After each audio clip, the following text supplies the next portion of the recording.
செய்யலாம். பெற்றவர் வாசிப்போம். கலாத்தியர் 5ஆம் அதிகாரம் 17ஆம் வசனம். கலாத்தியர் 5ஆம் அதிகாரம் 17ஆம் வசனம்.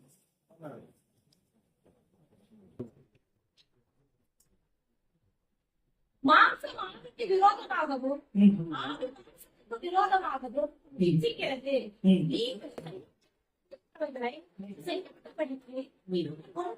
விரோதமாக இருக்கிறது.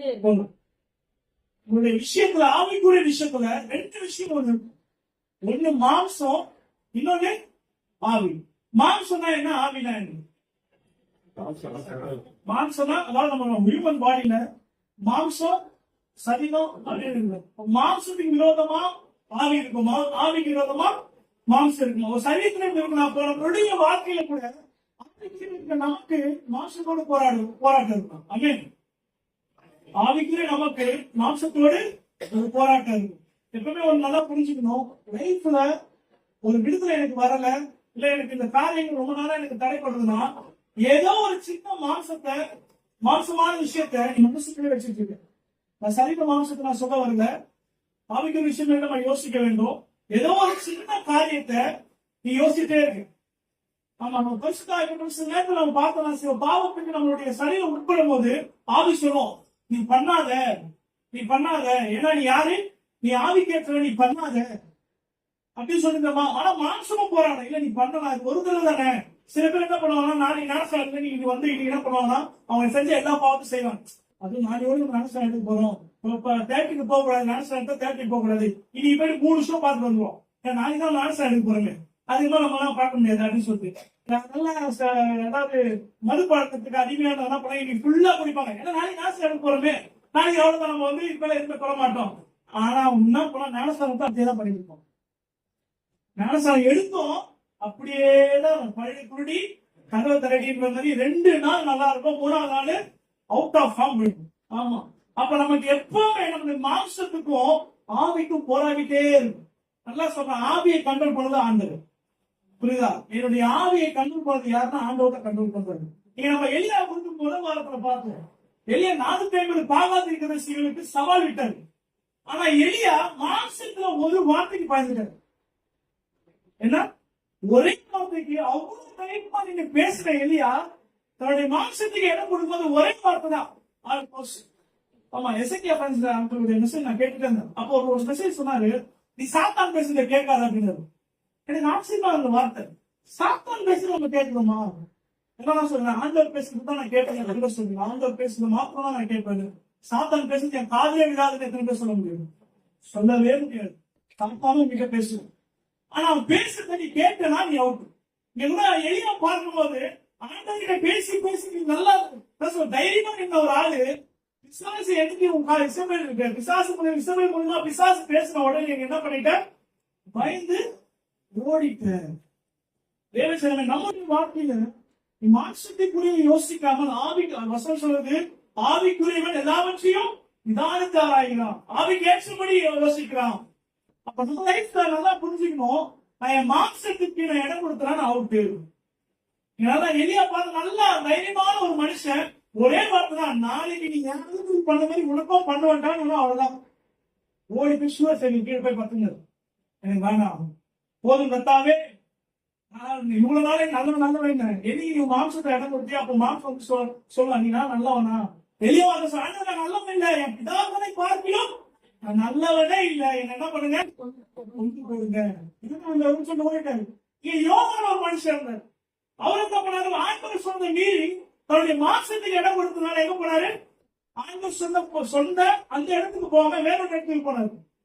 போகும்போது என்ன ஆச்சு, மீன் நேரத்தில் நீ ஆண்டுடைய பிரசனத்தை விட்டு போகும்போது உங்களுக்கு பெரிய இடம் போல இருக்கும். எப்படி யோனாக்கு ஒரு பெரிய மீன் கிடைச்சதோ அந்த வயிற்று இருப்பது போல ஒரு பெரிய இடம் கிடைக்கும் ஆண்டுடைய பிரசனத்தை விட்டு போகும்போது. மாம்சத்துல நீ ஆகும் பொழுது அப்பதான் நீ பார்க்காத ஒரு இடத்தை பார்ப்பேன். நம்ம இது வரைக்கும் பார்க்காத ஒரு உணவு இருக்கும், ஒரு இடமா இருக்கும், ஒரு ஹோட்டல் எது வேணா இருக்கும், பார்க்காத ஒரு ஆசீர்வாதத்தை நீ பார்ப்ப. இது கூட யோனா ஒரு பெரிய கிரீவன்ஸ்ல போய் மாட்டிக்கிட்டாங்க. ஆனா ஆண்டவர் கட்டளைனால ஏன்னா மீன் அந்த பெரிய திணிகளுக்குள்ள போகும்போது ஒரு 5 நிமிஷம் கூட இருக்காது. ஏன்னா அது வயிற்றுல ஒரு கேஸ் வந்து ஃபுல்லா அடைச்சு போட்டுருவோம், எலும்பு கூட கிடைக்காது. ஆனா ஆண்டவர் கட்டளைப்படி யோனா பண்ண 3 நாள் உயிரோட இருக்காரு, அதை கட்டி போடுது. ஆனா இங்க பார்க்க நமக்கு சில நேரத்துல ஆண்டவருடைய பிரசனத்தை விட்டு ஆண்டவர் சமூகத்தை விட்டு வெளியே ஓடும்போது அப்பதான் ஒரு பெரிய இடம் உனக்கு கிடைக்கும். அப்படி யோசிக்கலாம், நான் உண்மையா தான் இருக்கிறேன், நான் ஆவிக்குரிய எட்டு தான் நடக்கிறேன். ஆனா நல்லா புரிஞ்சுக்கோ, அது உனக்கு கொஞ்ச நாள்ல சமைச்சு, உனக்கு கொஞ்ச நாள் அடுத்தவே எனக்கு வச்சு. ஆமென். பெரிய இடத்துல போய் யோசிப்பேன், பெரிய இடத்துல போய் நான் ஸ்டாண்டர்டா நின்னுட்டேன், எனக்கு ஒரு பெரிய சப்போர்ட் கிடைச்சது, அது அவ்வளவுதான், எனக்கு ஆண்டவருடைய பிரசனத்தை விட்டு நீ போறது எனக்கு தெரியாது. சவுளுடைய வாழ்க்கையை பார்க்கும்போது சவுல் முதல்ல கழுதையை தேடி போன ஒரு ஆளு சவுல் ராஜாவா மாறணும். சவுல் நானும் ராஜாவும் மாறணும். ஆனா அதுக்கு அதிகமாக நம்ம பார்க்கும்போது சவுல் என்ன பண்றாரு, இங்க பலியில வெயிட் பண்ணிட்டு இருக்காங்க. சாமல் வந்து கொஞ்ச நேரம் ஆயிடுச்சு. எப்படி சாமல் வந்து கொஞ்ச நேரம் ஆயிடுச்சுன்னா அப்ப போன் இல்ல, எதுவுமே இல்லை, வாகனமும் இல்லை, அவன் வரத்துக்கு வெயிட் பண்ணணும். அவர் வரத்துக்கு முன்னாடி என்ன பண்ணிட்டாருன்னா பலிட்டாரு. அப்போ ஆண்டவர் வேறுவராக கட்டினார். தேவ செல்வம், நீ ஆண்டவருடைய பிரசனத்தை விட்டு போகும்போது வேற ஒரு ஆவி ஆண்டவர் உனக்குள்ள விடுவார். அது எப்படின்னா உங்க ஆண்டவருக்குள்ள நடக்கும் போதுதான் இருக்கும். ஆனா 1% கூட ஆண்டவருக்குள்ள நடத்தாது. ஆமா, பில்லி கிராம திரும்ப கேள்விப்பட்டிருக்கீங்க.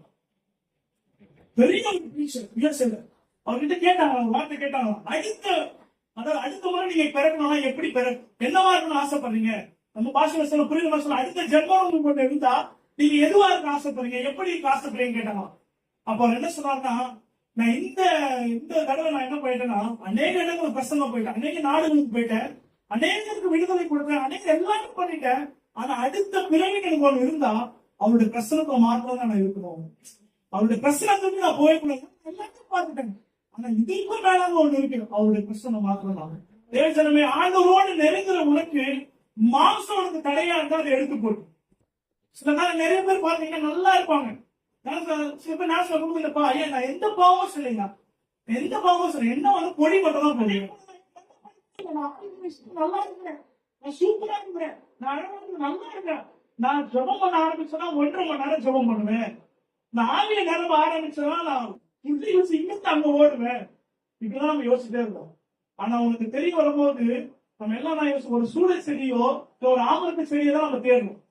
நம்ம அடைக்கலமா அவருக்கு அது போதும், எனக்கு இது போதும். தேவசனமே கர்த்தர் உனக்கு அதுக்கு அழைக்கல. அந்த சூரிய செடிக்கு படுப்பதற்கோ ஆமரத்து செடிக்கு படுப்பதற்கோ கர்த்தர் உன்னை அழைக்கல. நீ போக வேண்டிய தூரம் வெகு தூரமா இருக்கு. கர்த்தர் உன்னை கொண்டு ஒரு காரியம் செய்யணும்னா ஆவிக்கேற்றாலும் நம்மளுடைய பர்சனல் லைஃப்ல சரி, ஊழியர்களும் சரி, நம்ம என்னைக்கு மாற்றத்துக்கு ஒரு இடம் கொடுத்துட்டோமோ ஒண்ணு நல்லா புரிஞ்சுக்கணும். ஊழியம் சிறப்பா செய்யணும்னு ஆசைப்படுறோம். ஆண்டவர் துதிக்கும் போது ஆண்டவர் தான் மகிமைப்படுத்தும். இங்க வந்து பாடுனால பசங்க நாம இங்க பாடுறவங்க எல்லாம் ஆண்டவர் தான் துதிக்கணும்னு ஆசைப்படுறோம்ல. இங்க என்னுடைய ஷோவை நான் காட்டணும், நான் யாரு நான் இங்க காட்டணும்னு ஆசைப்பட்டேன்னா இங்க நான் நிற்கவே முடியாது. அதுதான் மாம்சத்துல ஒருத்தன் வெளிப்பட ஆரம்பிச்சானா, இல்ல மாம்சத்துல என் குடும்பத்தை காப்பாற்ற என்ன காப்பாற்ற நீ ஆரம்பிக்கிறோம், இல்ல ஆண்டவருக்கு அப்படி போய் நம்ம நின்னோம்னா ஒரு நாள் நம்ம எடுத்துக்கவே முடியாது, ஒரு நாள் எடுத்துக்க முடியாது. தேவசனுடைய வாழ்க்கையில ஒரு நாள் அதை யோசிக்காது. ஏன் நான் ஆவிக்குரியவன், நீ ஆவிக்குரியவன் இல்லையா சொல்லலாம். இன்னைக்கு ஆராதனை பார்க்கும்போது அநேக ஆண்டவரால் தொடப்பட்டோம். ஆமென், அப்படிதானே? எத்தனை தேவனுடைய கஷ்டத்தை உண்மையா உணர்ந்தீங்க? ஆமா, ஆராதனை ஆரம்பிச்சு ஒரு ஸ்டார்டிங்ல கொஞ்சம் ஸ்டாப் ஆகுது. ஊழியர் அப்புறம் அவங்க ஆண்டவருடைய ஆளுநர் வரும்போது அப்பா அந்த பிரசனத்தை கேட்டு நிறைய பேர் என்கிட்ட ஒருத்தர் போன் பண்ணாங்க.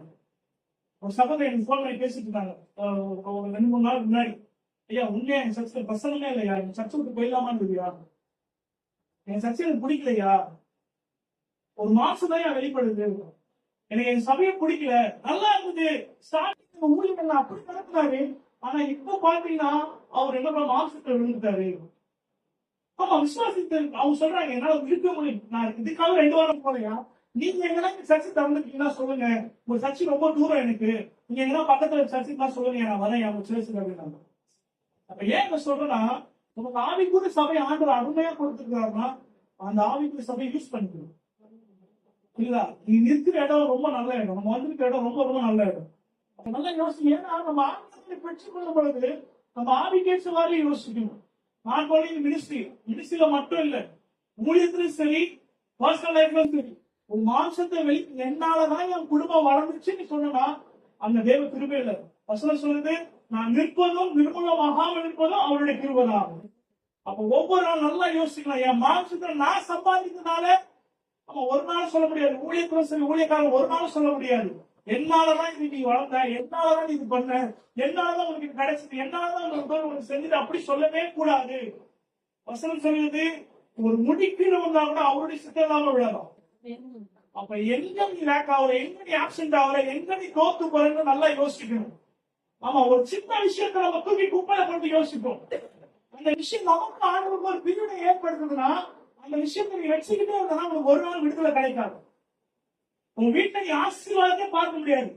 ஆண்டவர் உனக்கு நேராக சொல்லிப்பாரு, உன் வீட்டுல இந்த விஷயம் இருக்கக்கூடாது, உன் இருக்கிற விஷயத்த இருக்கக்கூடாது, உன் லைஃப்ல இந்த விஷயத்த நீ பார்க்க கூடாது, உன் லைஃப்ல இந்த விஷயத்த செய்யாத சொல்லிப்பாரு. ஆனா என்ன பண்ணிருப்ப, அது சின்ன விஷயம் தானே, சின்ன விஷயம் தானே, எப்படி ரொம்ப சின்ன விஷயம் தானே. அது வந்து இந்த யோனா அப்படிதான், அவன் கப்பல்ல வேற இடத்துக்கு போனோம். ஆனா அவன் போறது கப்பல்ல வேற ஊருக்கு போன, அது பெரிய விஷயம் இல்லை. தேவ பிரசனத்தை விட்டு விலகி போனான். ஐயா, ஆவிக்குரிய நீ தேவ பிரசனத்தை ஒரு நாள் விட்டு விலகக்கூடாது, ஒரு நாள் விலகக்கூடாது. தேவ பிரசனத்தை ஒவ்வொரு நாளும் உணரணும். ஆமா, என்கிட்ட காசு இருக்கே இல்லையோ, நான் சொல்றேன் என்கிட்ட தேவ பிரசனம் இருக்கு. என்கிட்ட பதவி இருக்கு, பதவிக்கே இல்லையோ, என்கிட்ட தேவ பிரசனம் இருக்கு. ஒவ்வொரு நாளும் சொல்ல முடியும், தேவ பிரசனத்தை நிரம்ப ஆரம்பிக்கும். அவனுக்கு இங்க வந்து 5 நிமிஷம் கையை தட்டத்துல யோசிக்கிறேன்னா, அப்போ வாழ்க்கிற லைஃப் உனக்கு எங்க இருக்கு, வாழ்க்கிற லைஃப்ல நீ எங்க நிற்கிற, நல்லா யோசிக்கணும். மாம்சத்துக்கும் ஆவிக்கும் போராட்டம் நடந்துட்டே இருக்கும். இந்த ஆவிதான் ஜெயிக்கணும். இந்த மாம்சம் ஒரு நாள் ஆண்டவர்கிட்ட சேரவே கூடாது. மாம்சத்தை குறிச்சு யோசிக்கிறதுனா யோசிட்டே தான் இருக்கும். பாட்டு அழகா சொன்ன, இப்புள்ளக பாடு என்ன செய்திடும் அவ்வுலக வாழ்க்கணும். அப்ப அந்த ஒரு ஆசை நமக்குள்ள இருக்கணும்னா, நான் பரலோகத்துக்கு போறது ஆசை இருக்கணும்னா, ஆமா, இப்ப யூடியூப திறந்தாலே நீங்க எல்டிஜி மெசேஜ் எல்லாம் கேட்டீங்கன்னா அவ்வளவு பயமா இருக்கு. ஒரு நிமிஷத்துல நானே மாத்திக்கலாமான்னு யோசிச்சேன். அவ்வளவு பயமா இருக்கு. கடைசி காலத்தில் நிற்கிறோம். அடுத்த ஒவ்வொரு விஷயத்தையும் பேச நான் யோசிச்சேன், இது சொல்ற பிரசங்க கேட்கிற பிரசங்கத்தை பார்த்தா இன்னும் 10 வருஷம் பூமி இருக்காது போலயே. நமக்கு நேரம் ரொம்ப குறுகிது. நீ காப்பாற்றப்படணும்னா நீ பேழைக்குள்ள வரணும். ஆவியின் பேழைக்குள்ள நீ வரணும். உன் மாம்சத்தை வெறுத்து, உன் மாம்சத்தை உலகத்துல விட்டுட்டு நீ ஆவிக்குரிய விஷயத்த நீ சேரணும். அதான் கொஞ்சம் ஆவிக்குரிய விஷயத்த நான் சேரணும். நீங்க கேசிய பார்க்கும்போது இங்கிருந்து எலிசா கேட்பாரு, எங்க இருந்து வந்த, எங்க போனன்னு கேட்பாரு. நீ சில நேரத்துல அப்படிதான், நீ எங்க இருந்து ஓடி போயிருக்க, தேவனுடைய ஊழியக்காரனே இருக்கிற, ஆனா நீ போகும்போது வழி ஆக மாட்டேங்குது. இந்த வருஷத்தை ஒரே வருஷத்தை வாசல முடிக்க ஆசைப்படுகிறேன். 2 ராஜாக்கள்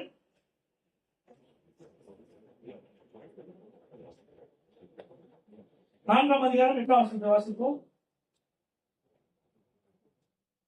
ஒரு நாள் வேசா சுதேமுக்கு போயிருக்கும் போது அங்கே இருந்த கனப்பொருந்தி ஒரு ஸ்திரீ அவனை போதனை பண்ணி வருத்தி கேட்டுக் கொண்டாள். அப்படியே அவன் பயணப்பட்டு வருகிற போதெல்லாம் 25-26 வாசிப்போமா? அதே கர்மேல் பர்வதத்தில் இருக்கிற தேவனுடைய மனுஷனுக்கு போனான்.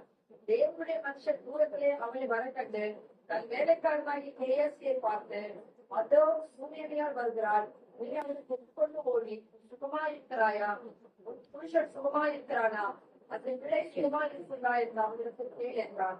அவன் சுகந்தான் என்று சொல்லி பர்வதத்தில் தேவனுடைய மனுஷனுக்கு வந்து அவன் காலை பிடித்து கொண்டான். அப்பொழுது கேளாசு அவனை விலக்கி விட வந்தான். தேவனுடைய மனுஷன் அவனை தற்காட்டி, அவள் ஆத்மா துன்பமா இருக்கிறது, கர்த்தர் அதை எனக்கு அறியாமல் மறைத்து வைத்தார் என்றார். 29ஆம் வசனத்தை வாசிப்போம். அப்பொழுது அவள், நான் என் ஆண்டவனுக்கு குமாரனை வேண்டும் என்று கேட்டதுண்டா, எனக்கு அபத்தம் சொல்ல வேண்டாம் என்று நான் சொல்லவில்லையா என்றான். அப்பொழுது அவள் கேசியை பார்த்து, நீ உன் இதையை பெட்டிக் கொண்டு என் தண்ணியை உன் கையில் பிடித்துக் கொண்டு வழியில் ஒருவனை சந்தித்தாலும் அவனை வினவாமலும் ஒருவன் வினவினாலும் அவனுக்கு மறுமொழி சொல்லாமலும் போய் என் தண்ணியை அந்த பிள்ளையை முகத்துமே வெய் என்றான். நல்லா இந்த சம்பவம் நமக்கு நல்லா தெரியும். நேரம் இல்ல, இந்த ஊர்ல இருக்கிற ஸ்திரீ என்ன பண்றாங்கன்னா, அவங்க எப்போலாம் எலிசா வராங்க, எலிசாக்கு ஒரு ரூம் கொடுத்துட்டாங்க, அங்கதான் இருப்பாங்க. அப்ப இவங்க வந்து குழந்தை இல்லாம இருக்காங்க. அவங்க எலிசா ஜவுங்களே ஒரு குழந்தை வந்து திடீர்னு அந்த குழந்தை என்ன ஆயிடுச்சுன்னா மறிச்சு போயிடுச்சு. இவங்க அங்க இருந்து ஓடுறாங்க. எலிசா கிட்ட போய் அவங்க நாட்டு போட்டு குழந்தை கேட்டனா, இந்த மாதிரி என் குழந்தை இப்படி ஆயிடுச்சுன்னு. அப்ப எலிசா என்ன பண்ண, கேஸ் கிட்ட அவருடைய கோலை கொடுத்து, நீ போயிட்டு இந்த கோலை அந்த குழந்தை மேல போட உயிரடையும். நம்பாலும் போனேன். ஆனா போனா ஒண்ணுமே வேலைக்காது, எப்படி ஒண்ணுமே செயல்படுது. ஏன்னா அவனுக்குள்ள தேவ பிரசனமே இல்லை. அவனுக்குள்ள இருந்த மாம்சம். அவன் போயிட்டு ஏன்னா நீ ஆழ்ந்து துதிச்சாலும் ஆழ்ந்த இந்த இடத்துல நீ பண்ணிட்டு போனாலும் தேவ பிரசன்னம்ன்ற ஒரு விஷயம் உங்க உள்ளுக்குள்ள இல்லைன்னா உன் வாழ்க்கையில ஒரு அர்த்தமும் நடக்காது. நீங்க பார்க்கும்போது கேஎஸ்சி வந்து பாக்குற என்ன ஆச்சுன்னு கேட்டாரு. ஒன்னே ஆளு வெளியே போக யாருமே இல்லை, வெளியே போன. அப்போ சில நேரத்துல தேவ பிரசன்னமே உன் வாழ்க்கையில தேவனுடைய பிரசன்னம் தேவனுடைய நடத்தும் வாழ்க்கையில இருந்தா உன் வாழ்க்கை எந்த ஒரு நாளும் முன்னேற்றத்தை காணவே முடியாது. நீ ஊழியக்காரனோட தான் இருப்ப, ஊழியம் தான் செய்வ, ஆண்டவருக்கு எல்லாத்தையும் பண்ணுவ, ஊழியத்துல எல்லா ஊழியத்துக்கும் உன் பேர் இருக்கும், எல்லா ஊழியத்தையும் நீ எல்லாவற்றையும் கொடுப்ப, எல்லா ஊழியத்தையும் நீ பெருக்குவ, எல்லா ஊழியத்தையும் நீ ஷேர் பண்ணுவ, எல்லாமே நீ பண்ணுவ. ஆனா தேவ பிரசன்னம் நீ ஆவிக்குரியவனா இல்லாம விட்டால் உன் வாழ்க்கையில ஒரு காரியத்தை நீ பார்க்க முடியாது. நம்மளால தேவ ஜனங்க ஒரே விஷயத்தை நான் சொல்லி முடிக்க ஆசைப்படுறேன். ஒரு நாள் தேவ பிரசனத்தை எழுதுறாங்க, ஒரு நாள் தேவ பிரசனத்தை எழுதுறாங்க. ஆமா, நம்ம தேவ பிரசனத்தை இழந்தோம் என்று சொன்னால் செத்து போனதுக்கு அடையாளமா மாறும். தேவ பிரசனத்தை இழந்து ஒவ்வொரு நாளும் நீ அழுது நீ கேட்க ஆண்டு கொடுத்துனாரு. ஆனா இழந்த போய் எப்படித்தான் அழந்து போற பாவப்பட்ட ஜனமா மாறும். தேவ பிரசனத்தை இழக்கும் போது பாவப்பட்ட ஜனமா மாறணும். நம்மளை பார்த்து மத்தவங்க சிரிக்கிற அளவுக்கு நம்ம போயிடணும். நம்மளை பார்த்து எனக்கு பேசுற அளவுக்கு வச்சிருவேன். ஏன் தெரியுமா? ஏன் நம்ம வேற ஒருத்தர் பேசுறான் தெரியுமா? ஏன் ஒருத்தர் சபிக்கிறான் தெரியுமா? இதனாலதான் சபிக்கிறோம். தேவ பிரசனம் கூடவே இருக்கு. ஆமா, ஒரு இடத்துல ஒரு எக்ஸாம்பிள் நான் சொல்றேன். திடீர்னு உங்ககிட்ட ஒரு கரண்ட் கட்ட ஏதோ ஒரு போறீங்க, ஒரு கைப்பில ஒரு பஸ் கட்டு என்ன பண்ணுவீங்க? உண்மையா சொல்லணும், மனசாட்சியோடு சொன்ன பஸ்ல 1 லட்சம் ரூபாய் பணம் இருக்கு.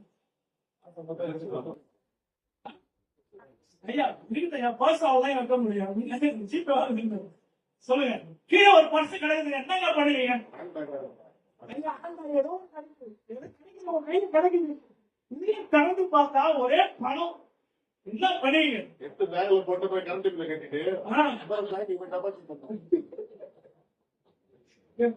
அந்த காசுல அந்த காசு போய் சுத்தி கேமராவே இல்லப்பா. ஏன்னா இப்பெல்லாம் எல்லாம் உசாரா இருக்காங்க தெரியுமா? எடுத்து பாரு, சுத்தி பாக்குறாங்க, கேமரா இருக்கா? மனுஷன் கண்ண தப்பிச்சிடலாம், கேமரா இருந்து தப்பிக்க கூடாது, எல்லாம் சுத்தி பார்ப்பாங்க. அதுக்கப்புறம் என்ன பண்ணுவீங்க? கேமராவே இல்லைங்க. அவர் சொன்னா அவர் உண்மையா ஒத்துங்க, வெரி குட், கத்தர் பாக்குறாங்க. ஆமா, வேற போலீஸ் ஸ்டேஷன்ல கொடுப்பாங்க. எத்தனை பேர் உண்மையா இருந்திருக்கீங்க? அந்த மாதிரி நிறைய பணம் எனக்கு கிடைச்சது பாஸ்டர். ஆனா அது வானான்னு விட்டுட்டேன். எத்தனை பேர் சொல்லுங்க? அது வாங்க கிடைச்சது கிடைச்சது பண்ணுவேன். Petrol bunk, very good. Amen. ஆமா, சொல்றேன், அதுல உண்மையா இருக்கு, அதுல உண்மையா இருக்கு. திடீர்னு ஆண்டவன் அதுதான் சொல்லிருக்கேன் தெரியுமா? ஞாபகம் நீ அவனுக்கு கடையில போற, நீ 100 ரூபாய் கொடுக்குற, அவருக்கு 5 ரூபாய் கொடுத்த மீதி 400 ரூபாய் திருப்பி கொடுப்பாரு. என்ன பண்ணுவாரு? ஸ்டோக்காண்டு பாப்பா நீ கூட அப்படின்னா 10 ரூபாய்ல 1 ரூபாய் எக்ஸ்ட்ரா கொடுத்தா ஒர்க் பண்ணுங்க. புரியுதா? நம்ம போனா சங்கீதத்தை படிச்சோம், ஒரு நஷ்டம் தான் சரி கொடுத்துருக்கு, ஆனா எடுத்து கொடுத்துரு. ஏன்னா நீ ஆவிக்குரிய ஆண்ட பிசாசு சோதிப்பான், கரெக்டா தெரியும். என்கிட்ட ஒரு பையன் பேசினான், ஐயா நான் ஜெபம் பண்ணிட்டு வந்தேயா, அங்க நான் வாழ்ந்தாலும் உமக்காக தான் வாழ்வேன் ஜெபம் பண்ணிட்டு வந்தேன். இது வரைக்கும் எந்த பொண்ணு பேசலையா, நான் எப்போ ஜெபம் பண்றேன் அதோட பொண்ணு தான் பேசுறியா?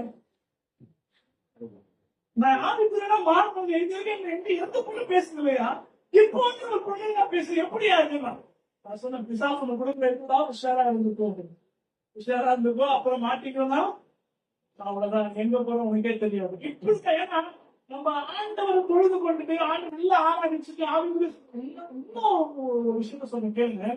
பிசாசுக்கு நல்லா தெரியும், அந்நிய பாஷை பேசுனா ஆவில நடந்தவங்க தான் அவன் கிறிஸ்து வைப்பான். நீ அந்நிய பாஷை இல்ல ஆண்டவரே இல்லைன்னு சொல்லணும், அவன் எதுவுமே பண்ணவே மாட்டான், அவன் சைலண்டா விட்டுருவான். ஏன்னா வந்து அவன் நம்ம ஆளு, நம்ம அக்கௌண்ட் எப்பனாலும் ரெண்டு காசு எடுத்துக்கலாம், நம்ம ஏடிஎம் கார்டு அவன் நல்லா தெரியும். ஆனா நீ தான் மத்தவங்க பர்சனல் ஏடிஎம் கார்டு, நீ ஆண்டோட பர்சனல் ஏடிஎம் கார்டு உனக்கு நல்லா தெரியும். நீ ஆவிக்குரியவன், நீ ஆவிக்குரியவர்கள், அதனால எதுவுமே வேணாம். மாம்சத்தை ஜெயிச்சுட்டு ஆளுக்கு வந்து நீங்க நல்லா ஞானஸ்தானம் எடுக்கும் போது மாம்சம் மறைக்குது, புது மனசனம் எழுந்திருக்கு, பழைய மறைக்கலாம், புதியவனை எழுந்திருக்கு. அப்படி ஞானஸ்தானம் எடுத்து வந்த நமக்கு தான் அதிக பாடுகள் இருக்கும், அதிக ஆசைகள் நமக்கு தான் ஆண்டு பிசாசு தூண்டுவோம், அதிக ஆசைகள் வரும். ஆமா, நீ முன்பதாக 10,000 பொருளை மட்டும் ஆசைப்பட்டிருப்ப. என்னைக்கு நீங்க ரட்சிக்கப்பட்டீங்க பிசாசு என்ன பண்ணுவான்? உன் கண்ணில் 20,000 புடவை காட்டுவான். அது வரைக்கும் டிவிஎஸ் பைக்ல போயிருந்த ஆவிக்குள்ளார இருக்கிறது முன்பதாக டிவிஎஸ் பைக்ல போயிருந்த உனக்கு ஆவிக்குள்ளார வரும்போது BMW கார் ஆசை கொடுப்போம். நல்லா புரிஞ்சுக்கணும். இது எல்லாவற்றையும் நஷ்டம் என்று விட்டேன். எதற்காக பிழைக்கப்படணும்? அதற்காக ஓடணும். ஒரு மாம்சம் ஜெயிக்குது. மாம்சத்துக்கும் ஆவிக்கும் போராட்டம் இருந்துட்டே இருக்கும். எப்படி நமக்கும் துணைத்தனங்களுக்கும் போன வாரத்துல பார்த்தோம் எப்படி போராட்டம் நடந்துச்சோ அதே மட்டமாக நம்முடைய மாம்சத்துக்கும் ஆவிக்கும் போராட்டம் நடந்துட்டே இருக்கும். தேவசிலமை கேஆசியை போல அற்ப பணத்துக்காக விற்று போடாது. அப்புறம் சந்ததிக்கு உங்களோட சாபம் தான் நடக்கும். எப்பவுமே சபையில ஆசீர்வாதத்தை மட்டும் பேசணும் இல்ல. ஒரு பாஸ் மெசேஜ் செழிப்பு உபதேசம் சொல்லிட்டுலாம் இருக்கு. அதனால போன செழிப்பு கோல் செழிப்புக்கு திறவுகள் என்னன்னா, நீ ஆண்டவரை நேசிக்கும் போது வீட்டுல தாங்க மூட்டை மூட்டையா தந்தவர் பண்றோம். ஆண்டவரை விசுவாசிக்கும் மூட்டை மூட்டையா பணம் பண்றோம். உண்மைதான். உனக்கு தேவையான கத்தை செய்வார். உனக்கு அப்படி மூட்டை மூட்டையா இருக்கணும்னு ஆண்டு மறந்தே போயிடுவார். ஆண்டவர் விட்டு ஓடி போயிடுவார். இப்பவும் சொல்றேன், ஆண்டவர் எதுக்கு நம்மள ஆஸ்வதிக்க தெரியுமா? உன் அக்கௌண்ட்ல இருந்து 1,00,000 பணம் அதுக்கு மேல வைக்க மாட்டாரு தெரியுமா? தெரியும் ஆண்டவர். அதுக்கு மேல வச்சா நீ ஆண்டவருக்கு டாட்டா பாய் பாய் சொல்லுவாரு. ஆண்டோடைய பிரசனத்திலையும் டாட்டா பாய் பாய் சொல்லுவாரு. ஐயா உன் பிரசனத்தை நீ மத்தவங்க உன்னுடைய பிரசனத்தை விரும்புவாங்க. அவர் இருந்தா நல்லா இருக்கும், அவர் இருந்தா நல்லா இருக்கும். நீ ஒண்ணு நினைக்கணும், எனக்கு அவர் இருந்தா நல்லா இருக்கும். அவர் என்னோட இருந்தா மோச என்ன சொல்லுவான்? ஆண்டவர் நீங்க வரணும், என் மேல கோபமா தான் சரி, உங்க சமூகம் எனக்கு முன்பதாக சொல்லணும். தேவ சொல்லுங்க, ஆவிக்குரியவன் ஆவிக்கு சிந்தைங்க கத்தவங்களை ஆசை